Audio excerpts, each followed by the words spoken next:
I'm Gabriel Hernandez, and this is Watcher DM. Today we're going to be covering the adventure guide for Hurricane Deathbot, a 5e adventure for up to 6 adventurers of level 9. This was written by Jesse Brown with art by Paul Brown. Before we get into it, I'd like to ask you to like the video if you like it and subscribe if you aren't subscribed to our channel. Don't forget to hit the bell icon to be notified of future videos. Also, if you like our work and you like to support us, you can purchase all of these products on DriveThruRPG, itch.io, or at watcherdm.com.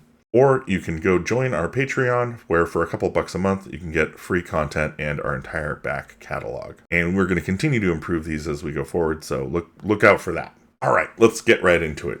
Hurricane Deathbot is the story of a long-forgotten artificial intelligence machine that has been left in the ocean. And the intro kind of reveals that. For as long as anyone can remember, a great swirling hurricane has raged unabated in the middle of the open ocean, and at its center, a lonely metal island. But now, for reasons unknown, the hurricane is rapidly approaching the coast, threatening the lives of everyone in its path. The setup here is that the party needs to go investigate, and so they need to first confront the storm. To do this, they're going to need vehicles, water vehicle proficiency, flying, whatever.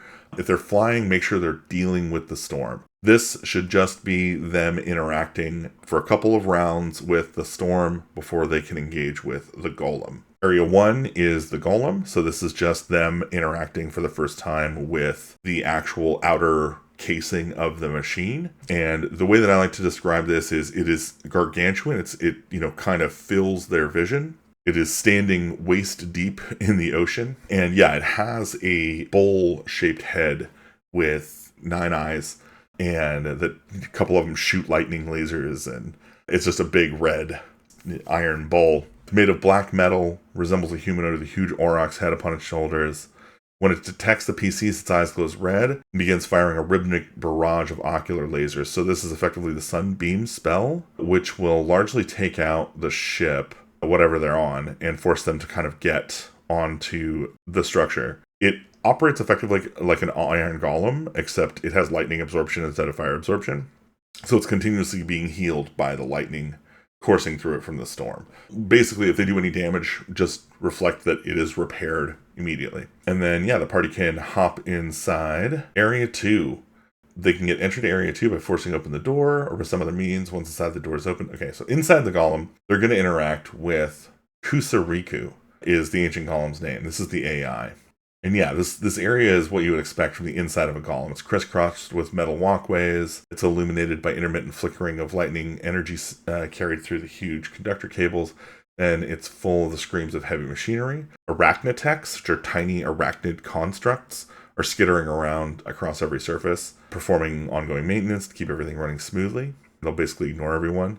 As the PCs investigate, they'll soon be met by a small automaton carrying a projector, which will broadcast a hologram of Riku. Riku will effectively attempt to lure the PCs to Area 3. She is trying to do that because in Area 3, they will pretty quickly be killed. In this adventure, we have the dossier for Kusariku, intangible construct, aka Riku, with her, what she looks like, what she acts like, what she's hiding, what her ideals are, and what her flaws are. So use this to inform how you roleplay Riku, but roleplaying her as GLaDOS can be a lot of fun. There's obviously a lot of themes in media that you can draw from to get a really good Riku performance. And this is an ideal scenario for getting your PCs to kind of not trust themselves or maybe pull some sympathy for this robot. If the party is forced into Area 3 or makes it into Area 3, they are going to be attacked by this. This room is kind of messed up. So it's a paralytic gas will flood the area. It functions as hold monster. The party can hold their breaths to automatically pass the saving throw, but when they run out of air, they'll have disadvantage on saves and will be taking deep breaths. And basically, once a PC is paralyzed, a far door opens and 2 + 1 per PC. So if there are 4 PCs, it'll be 6 animated armors emerge. And all they try and do is grapple the nearest PC, take them to the hatch, and throw them into the ocean. So throwing paralyzed people into the ocean to drown them. It's a pretty nasty trap. You probably want to telegraph it pretty good. Hopefully your PCs have a good constitution, because this is constitution saving throw for hold monster. You'll note that we used hold monster here instead of hold person, as this means druids can't bypass it by changing shape. Feel free to nerf that in your game if you have a druid and and everybody else is weak on constitution. But yeah, this can be pretty deadly if you're not careful. Area 4 is then central control, where recommand module is. And the command module is a flesh golem, except it cannot move or act. And there are adamantite rods sit in nearby crates, which function as mauls when used to strike the command module. So you can just go hit it with the adamantite rods that are there. There are also 2 spherical constructs flying around the room that are shield guardians. And they will be changing stuff in the combat area every round. So this is where this fight gets really interesting. Determine the random effects via 1d6 of what's going on here. But she changes the effect each round. So you could have darkness everywhere. It could be entangle on all surfaces. It could be fog cloud everywhere. It could be grease on all surfaces. There could be a gust of wind in a clockwise motion around a command module. Or you could reverse gravity. So if any one of these apply, that applies for that round. At the start of each round, another 1d4 animated armors are going to add to this fight. So this is can be a very intense kind of ongoing fight as you try and grapple with getting the shield guardians out of the way so you can really pummel the flesh golem. Once the command module is destroyed, Costa Rica will go dormant and she'll be at the PC's mercy.